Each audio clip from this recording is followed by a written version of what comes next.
Professor Zeleza, thank you very much for finding the time to do this. And again, I want to really congratulate you on your many successes, and may those successes continue to multiply.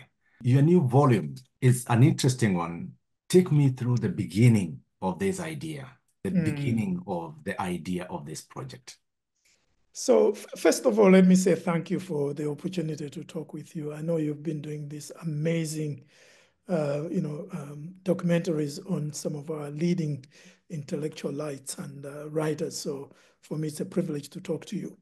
So I think if I was to summarize the inspiration for a book like this, is that it derives from my fascination with intellectual history. The history of ideas and the history of knowledge-producing institutions. So if you allow me just to share on both. With regards to the history of ideas, it goes back to my graduate student days, to the historiography of African historical phenomena, processes, and so on. And then later on, when I came to the US to join the University of Illinois at Urbana-Champaign, as director of the Center for African Studies, I became interested and immersed in discourses and debates about African studies. In fact, I taught a course on an MA course on the development of African studies in this country. And this culminated in a series of publications, including the New Dictionary of the History of Ideas, which was published in 2005. It's a 6-volume set for which I served as one of the associate editors. And we looked at the emergence of almost all the critical ideas among human beings for the last several centuries in every continent. And then in 2003, I did a book called Rethinking Africa's Globalization, the Intellectual Challenges, an interrogation of the prevailing constructs of globalization in the 1990s and early 2000s. With regards to the history of knowledge-producing institutions, this interest in the history of universities really emerged or was facilitated by my role as a university administrator. And the higher the position, the better position that I think I became to understand how universities work.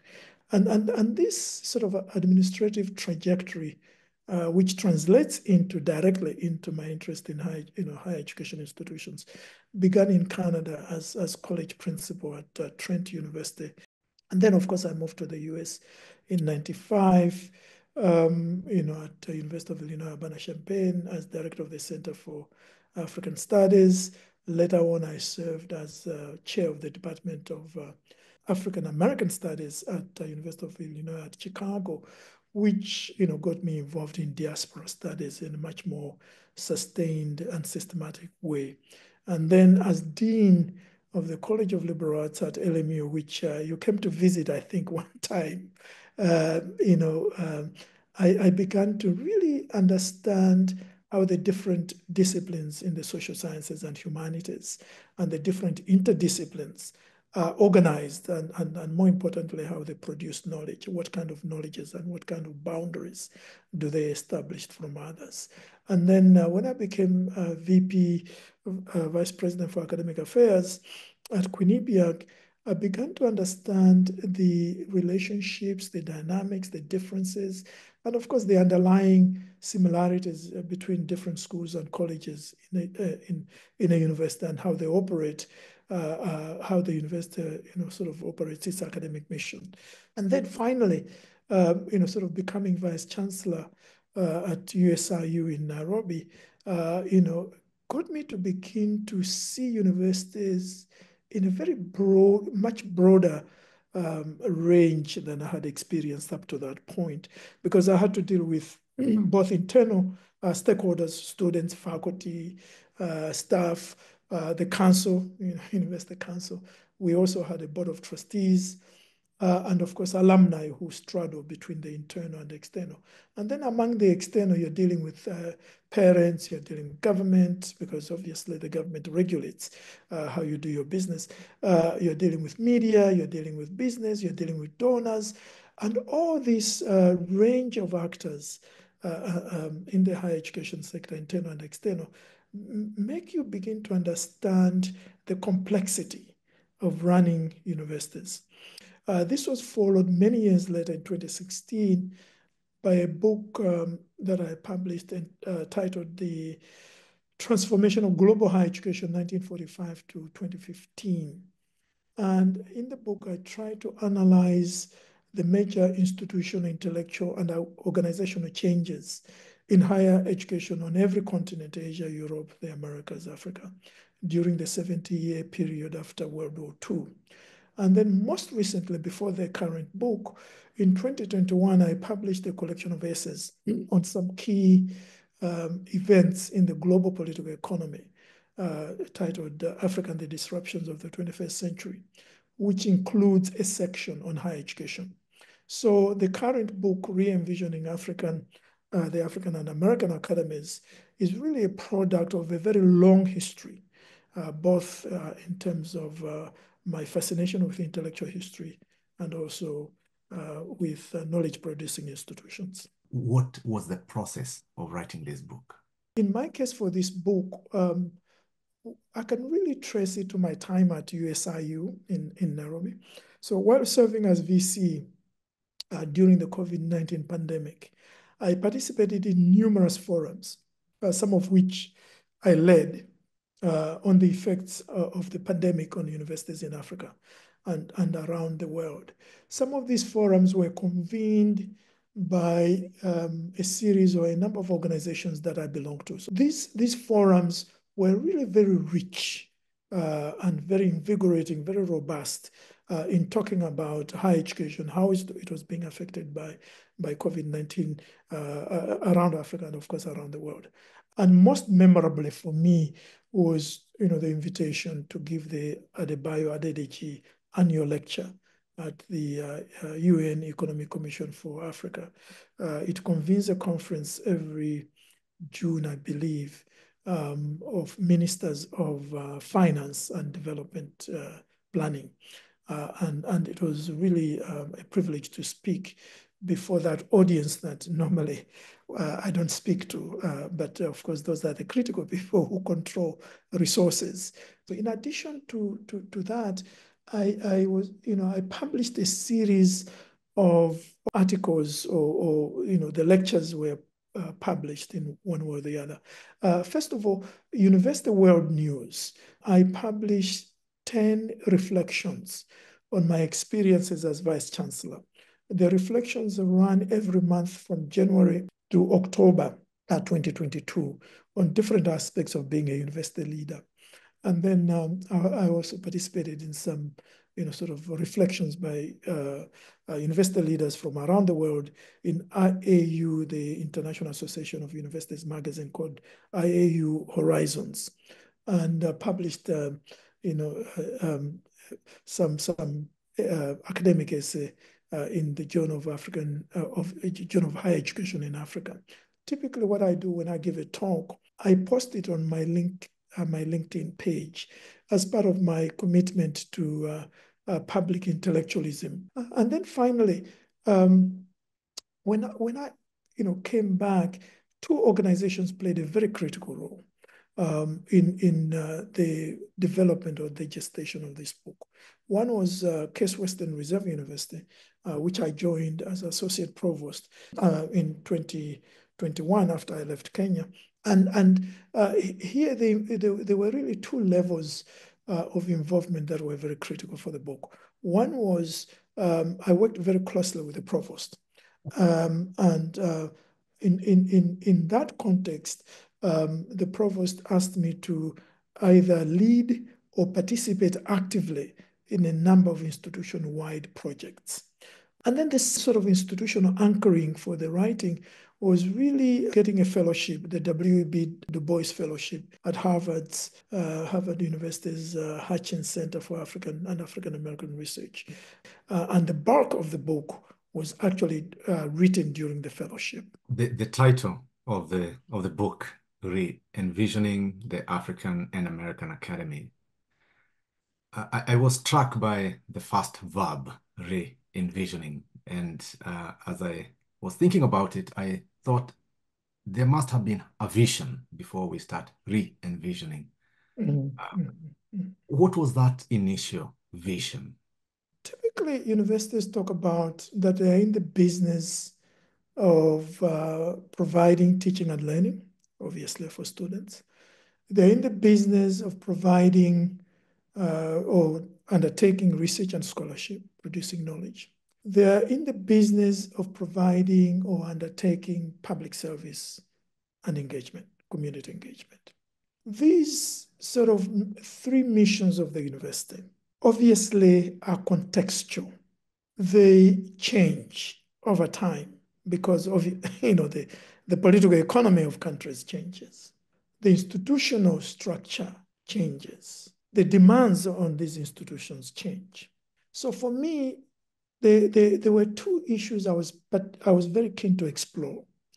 One was, can we think of other missions that we need to add to the triple mission that is traditionally articulated by universities?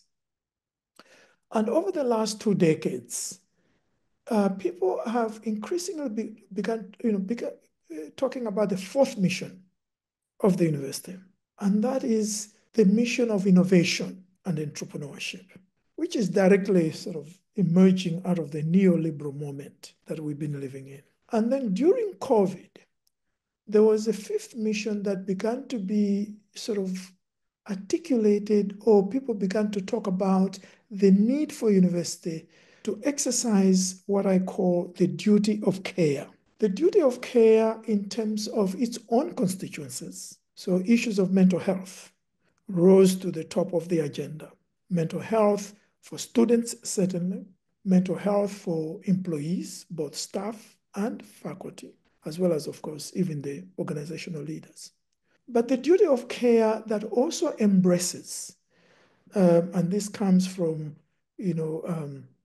convenings and publications by UNESCO, that universities have a profound role to contribute to the care for the environment, the care for our species and nature, that how we teach, what we teach, the knowledges we produce, the knowledges we disseminate, the knowledges that are consumed, but must be part of that larger agenda of sustainability, the sustainability of the planet, of the environment, that we as human beings,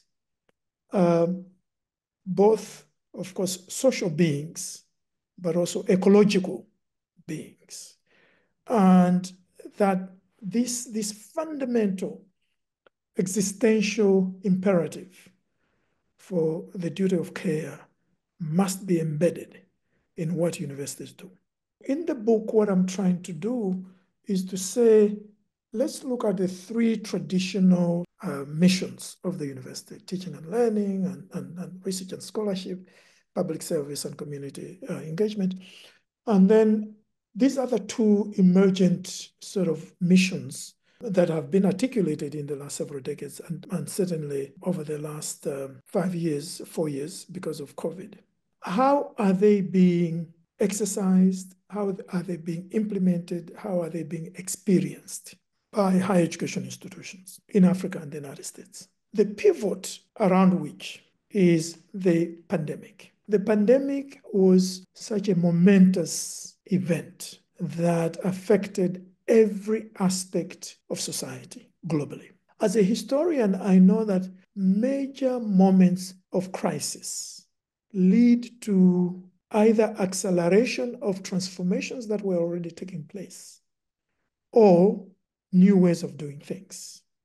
So the question I'm trying to answer in the book and to pose to higher education leaders and other people involved in the sector, what should be the agenda of the post-COVID academy?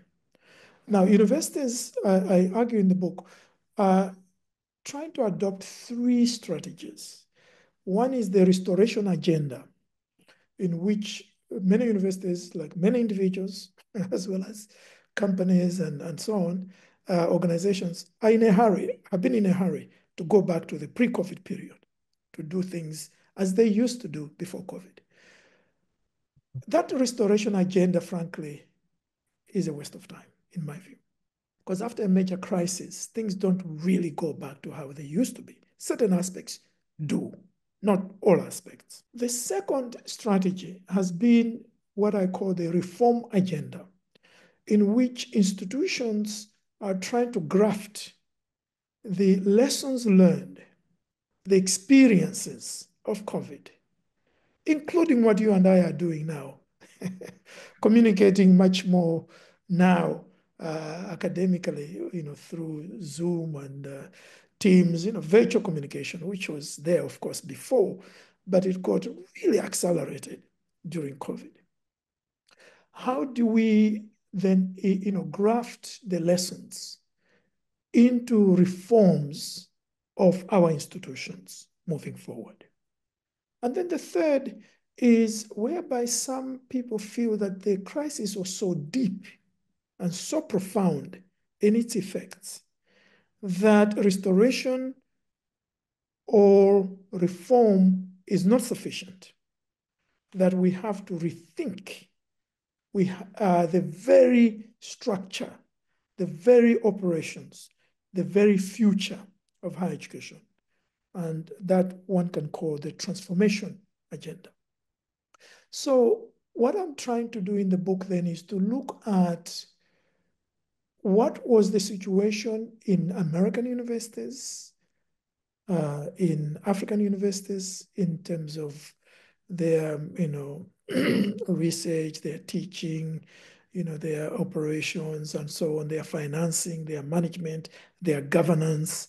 Before COVID, what happened during COVID, and where are we now, and how do we envision the future of the sector? Tell me why you chose these two regions, Africa, the United States, and can you explain to me how are those two regions grappling with these three pillars that you have identified: restoration, reform, and transformation? How are they grappling with those three pillars? Right. So first of all, I chose the two regions out of purely, personal reasons, autobiographical reasons. I've worked in both systems, and I've taught in Kenya worked in Kenya initially, from 84 to end of 89, and then of course 2016 to 2021. So I think I have understood certainly the Kenyan system, and because of my work on Africa as a whole, I think I have a good understanding of African higher education systems from a research angle and as a participant certainly in the Kenyan system. And then the US, I've been in the US since 1995. So, it's almost 30 years, minus, of course, the time I spent in Kenya. So it's about 25 years. I've been at a whole range of American universities. Your big publics, University of Illinois, Penn State, your small, relatively small privates, religious affiliated, secular, research intensive, and so on and so forth. And even now at an HBCU, Historical Black College and University. So, and having occupied, as we shared earlier, all these positions as an administrator, I understand American higher education. I believe I do. Some people may think I don't, but I think I do. And therefore, it made sense for me to compare the two systems from that angle, from the angle of my own personal and professional experience and research experience with both systems. The other reason is a much larger political agenda, and that is there is a tendency when we are discussing African higher education or African phenomena to assume that the challenges experienced in Africa, usually spoken of in the language of crisis, are peculiar to Africa. and that those challenges somehow don't occur across the Atlantic in this system called US higher education, which is probably the wealthiest system in the world. My take is that that's not true. The challenges I faced as vice chancellor are the challenges that every American university president, even the ones in wealthy institutions, faces. How to manage budgets. There are always more needs than resources. How to ensure effective governance in terms of academic freedom, shared governance. All those are similar issues. The disaffection and sometimes disengagement of students is not a peculiar African phenomenon. We are seeing it in this country as well. Pressures from external constituencies about what you can teach, about what is valuable among parents in the US, parents in Kenya, parents in Nigeria, parents in Egypt, parents in South Africa. They are not fundamentally that different. The valorization of STEM with 2 M's, science, technology, engineering, math, and medicine, is not something peculiar to Africa. You're seeing it here, which the corollary of that, the devaluation of the humanities and social sciences, again, is not something that you're only seeing in Africa. You are seeing it here as well. So I wanted to make sure that I deconstruct the narrative or the discourse of higher education that centers on Africa in terms of crisis and talks and almost based on an assumption that higher education elsewhere, certainly in the wealthy United States, is what we should aspire to be. And my argument is that the system here is also in very deep crisis. And what connects the crisis in Africa and the crisis in the United States is that we have all been under a similar regime over the last 40 years. And that is the neoliberal regime. So what we have both in Africa and in the US are neoliberal universities that are, that have moved away. In the case of Africa, I argue the first universities were what I call nationalist universities. They were supposed to fulfill a nationalist mission in terms of producing knowledges and human capital that would assist in the decolonization, in filling positions in the civil service, in the economy that had been previously occupied by the colonials. The nationalist universities soon gave way to what I call developmental university, which, with certain, sort of emphasis on development and so on and so forth. And the conceptualization of course, of development shifts over time. And then, we really get embroiled into the neoliberal phase, the neoliberal agenda, the neoliberal regime, which appends the previous 2 regimes in very profound ways. And that neoliberal regime, or what on the continent we call structural adjustment programs, which hit very heavily social sectors, health, education, provision of social services, and so on and so forth, was not confined to Africa. The United States has been living under a neoliberal regime since Ronald Reagan. And if you look at any university in this country, you just take one sort of data point, the state subvention for public institutions in the United States. If you compare what state subventions were in 1965 to 1975 to 1995 to 2005 to 2024, you see this very deep decline. In fact, some so-called public institutions in this country are only public in name. They depend for the bulk of their resources on private sources, whether tuition, which has risen exponentially, or donations, which gives donors excessive power in the ways universities are run, or research grants and contracts and so on and so forth. So when you look at the financing of universities in the United States, and you look at financing of universities in Africa, in fundamental ways, there are a lot of similarities.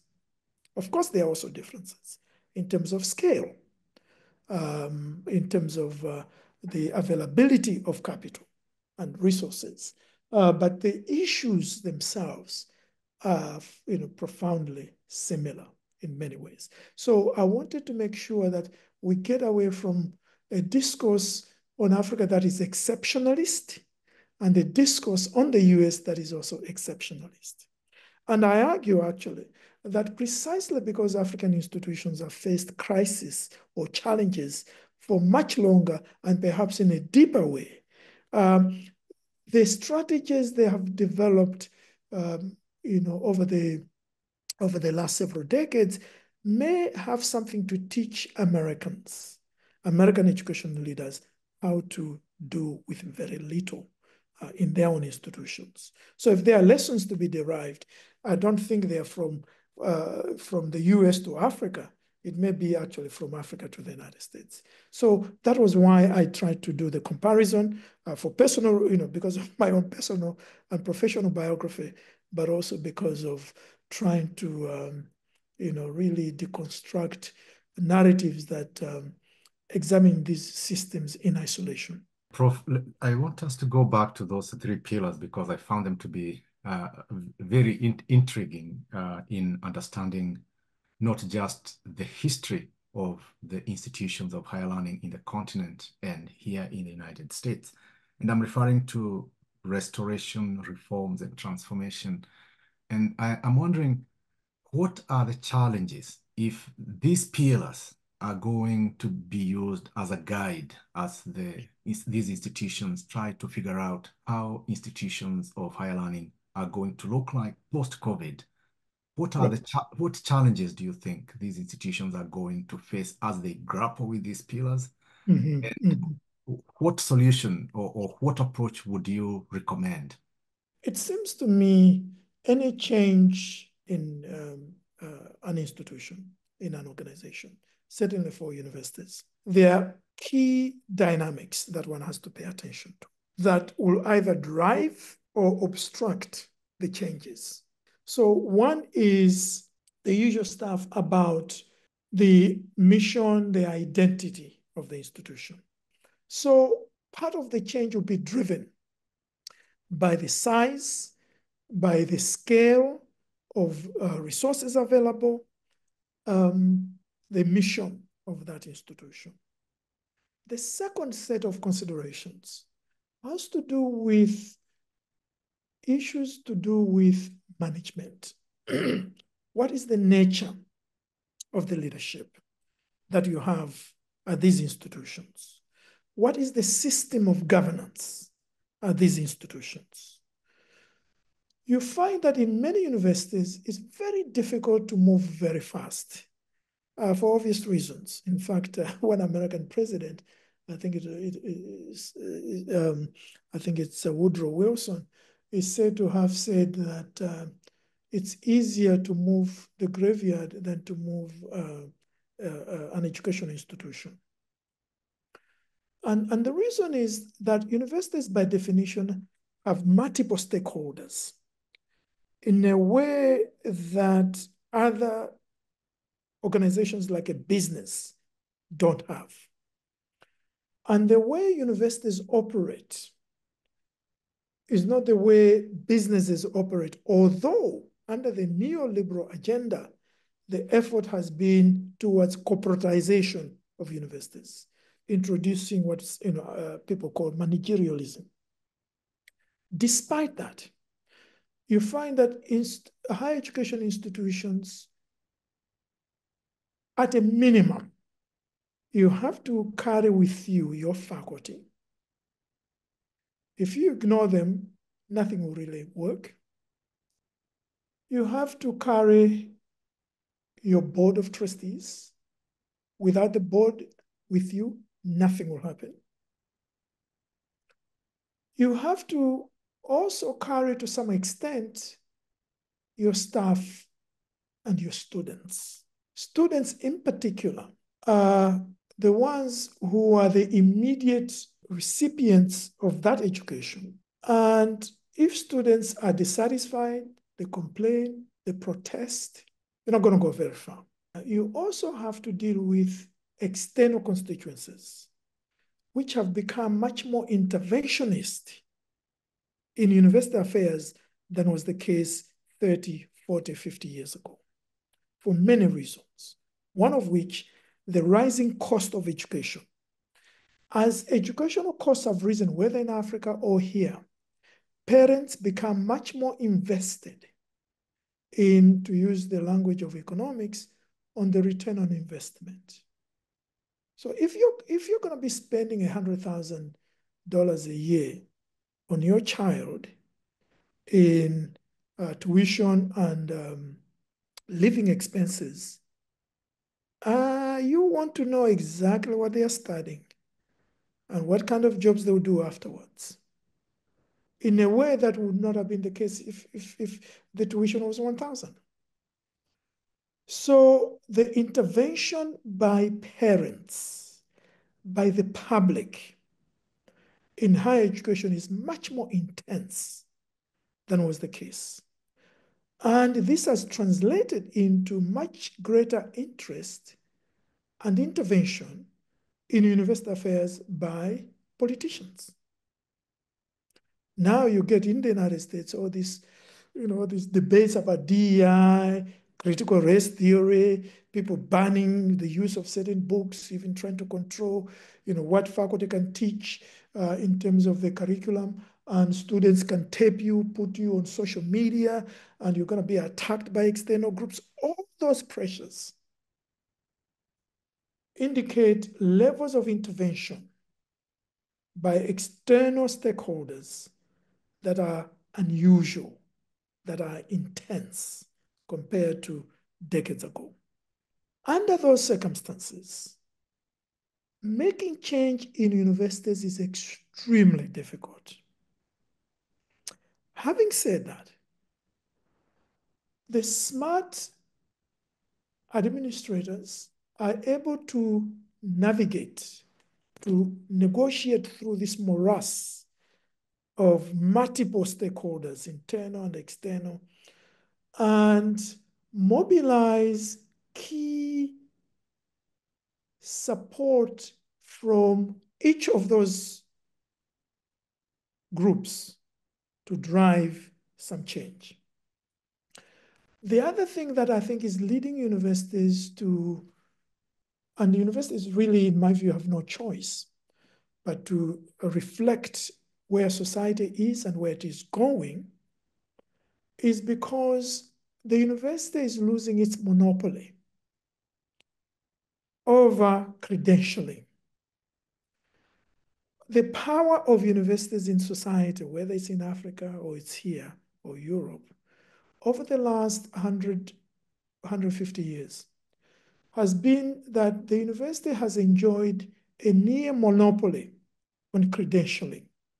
That if you say you have a degree, it's a signal to the market, to the employers, that you went through a certain level of education and skills or competence development that qualifies you to enter the job market in a certain category.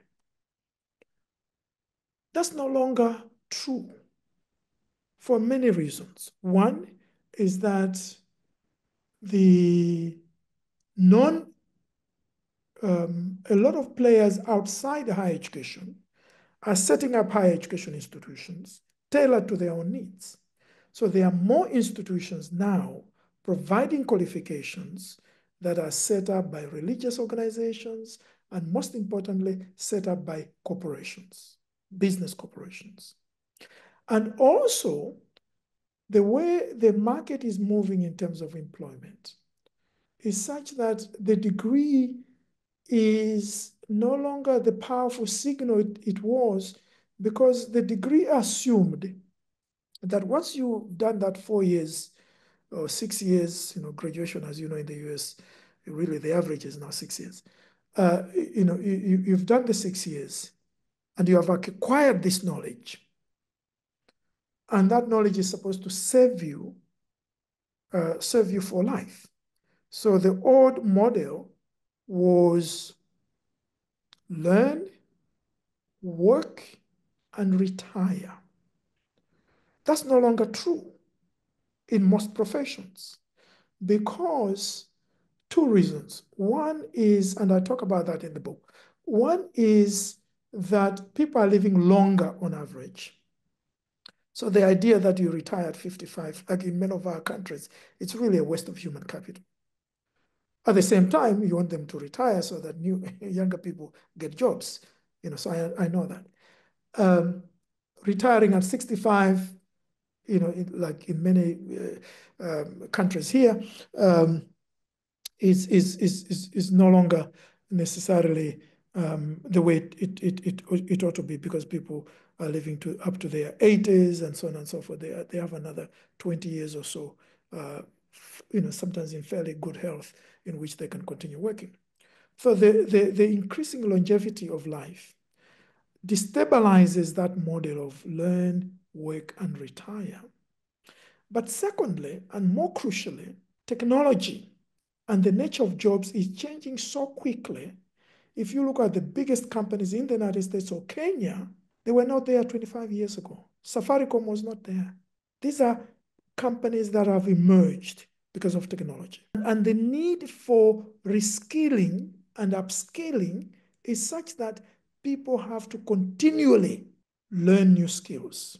It's no longer enough to say, I got a degree 20 years ago, I'm good. That won't satisfy you any longer. That necessitates universities recalibrating and becoming centers not simply of producing graduates once and for all time in their life, but also spaces in which reskilling and upskilling can take place. An arena that business has taken control. And you already see in the US, numbers are declining of the cliff, the so-called demographic cliff for higher education is going to be reached next year or 2 years from now. Already you see the decline in enrollments. Africa doesn't have that problem because of the demographic explosion. But the point I'm trying to make is that making changes is not easy, but not making changes is also a recipe for failure for the future. As much as you mentioned that we are under one regime, the new liberal regime, are there unique challenges that a VC of USIU might be grappling with that the president of Howard may dealing with a different problem? The broad challenges are the same. However, the challenges that African higher education systems, and I'm using plural because we also have a tendency to sort of generalize about Africa when in fact they're very different systems. The challenges that we have to deal with are on a different scale of magnitude. And I can identify some of the following. One is there is need for massive expansion of the higher educational system on the continent. At the moment, there's been rapid growth, since in the book I give you data for each country. How many universities there are, how many were there before 1999, how many universities have been established since 2000, at the latest figures for each country. And it's an amazing story. there's been really an explosion. More universities have been established over the last 2.5 decades than were established since 1960. So there's been this massive growth. This has translated into an increase in the number of students attending universities. The enrollment ratio for Africa stood at about, for sub-Saharan Africa, which I don't like to use, 9%. For North Africa, about 35%. If you combine the two, it's about 14, 15%. The world enrollment ratio was about 39, 40%.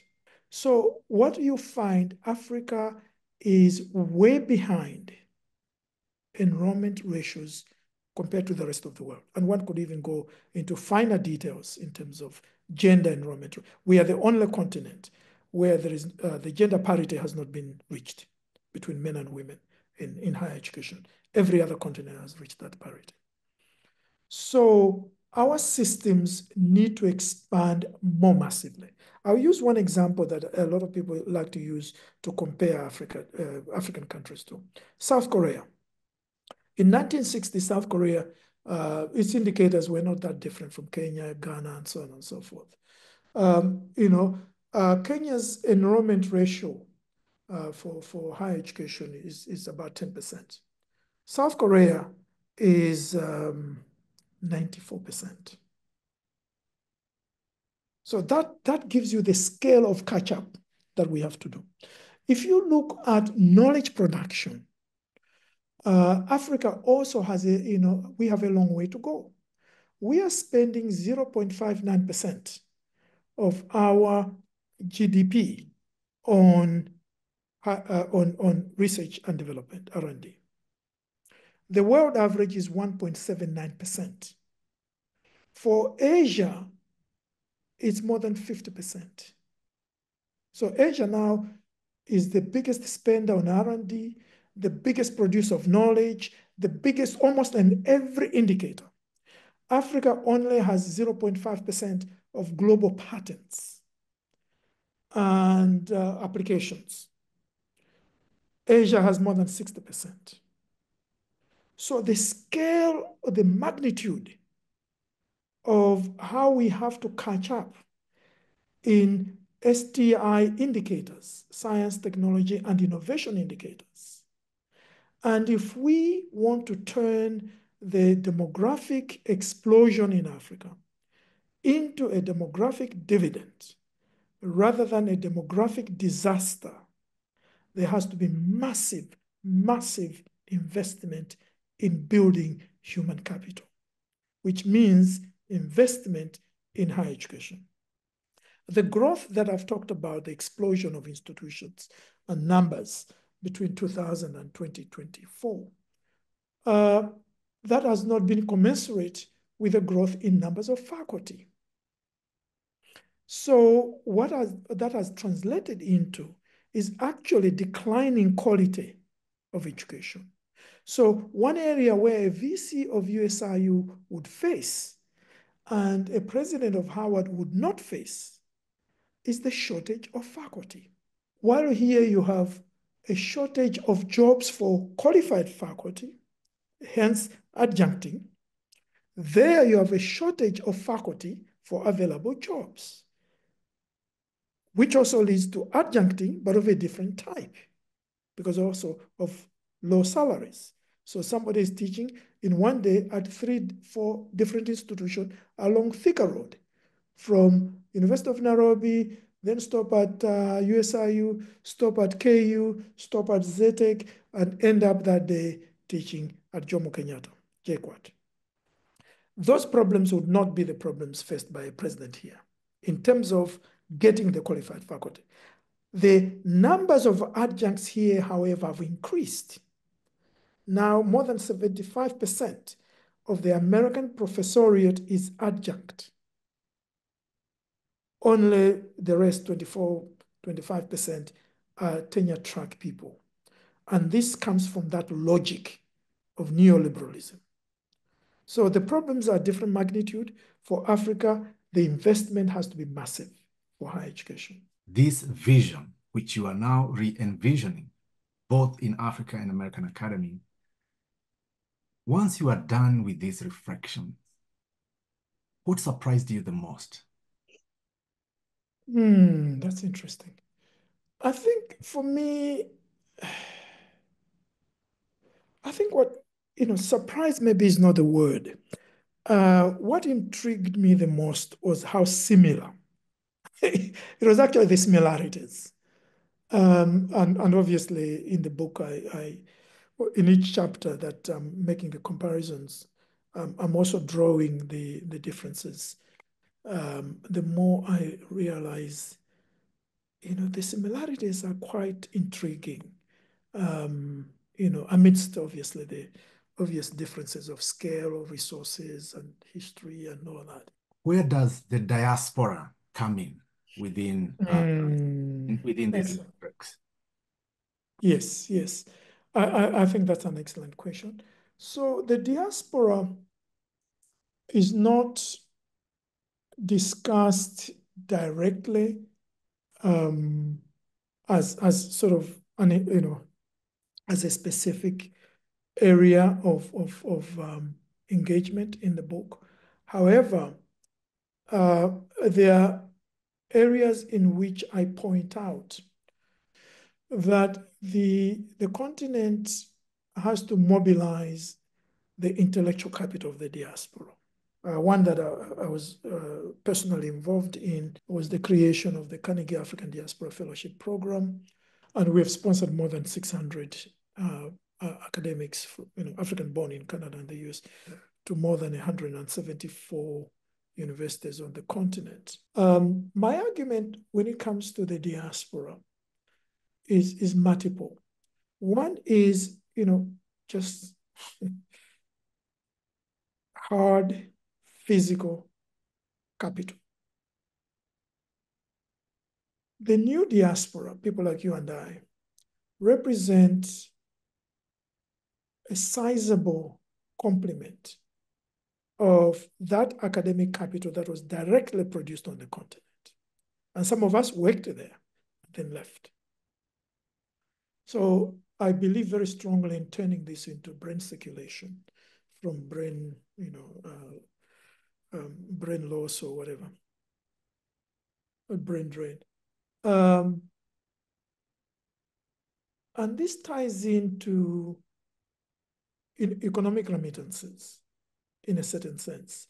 The biggest donor to Africa is the diaspora, the new diaspora, the African immigrants. Last year remitted more than $90 billion to the continent, bigger than any external source of funding, not beyond China, beyond the EU, beyond the United States, beyond the ODA, official development assistance, beyond overseas foreign direct investment. As a chunk, it is the biggest of inflows of capital. And I like to use that as an analogy to say we need to mobilize intellectual remittances from the new diaspora to the continent. Now, when you talk of the diaspora in its entirety, including African Americans, Afro-Brazilians, the Black British, Black French, and so on and so forth, you are then talking about a massive population of more than 200 million people with massive resources, despite the marginalization of the African diaspora in the global north. Take the United States as an example. The African American population collectively have a consumption power of between 1.6 and $1.7 trillion. That is higher than the combined GDP nominal of South Africa, Nigeria, and Egypt. In PP terms, purchasing power parity, of course, it's a different story. Then, of course, the African-American one is less than those three countries. But it just shows you the sheer scale of capital available. And we need to make sure we mobilize the diaspora in its entirety, the new and the historic, for Africa's transformation. The diaspora will never be respected outside the continent as long as the continent is in the state it is in. And the continent will not realize its full potential unless it mobilizes its diaspora in its entirety. So the two have a mutuality of interest. They have ties, as Magubane said in his book, ties that bind. We have our own quarrels. Those are family quarrels. Every family fights. But we have a shared, fundamentally shared historic and humanistic interest, agenda for our collective future. To use Mazrui's term, as global Africa. Relationships between African and Northern institutions have been very asymmetrical, very hierarchical, very inequitable, and very exploitative. Having served on both sides of the Atlantic, I know what that means. Because, when I was vice chancellor, I didn't like getting people from the US coming to tell us, thinking they know best what we should do. It should be co-creation, should be mutuality of benefits. You're not coming to teach us in Nairobi how to do things. We can learn from you, but you can also learn from us. So let's have conversations that are based on humility, on respect, and mutuality of interest and benefits, even with the diaspora. How invaluable was your biography and your experiences in both regions when making these reflections? How invaluable was that? It's definitive because in the end, as you know, scholarship is really fundamentally, there's a lot of autobiography in scholarship. A lot of us get motivated to do certain things.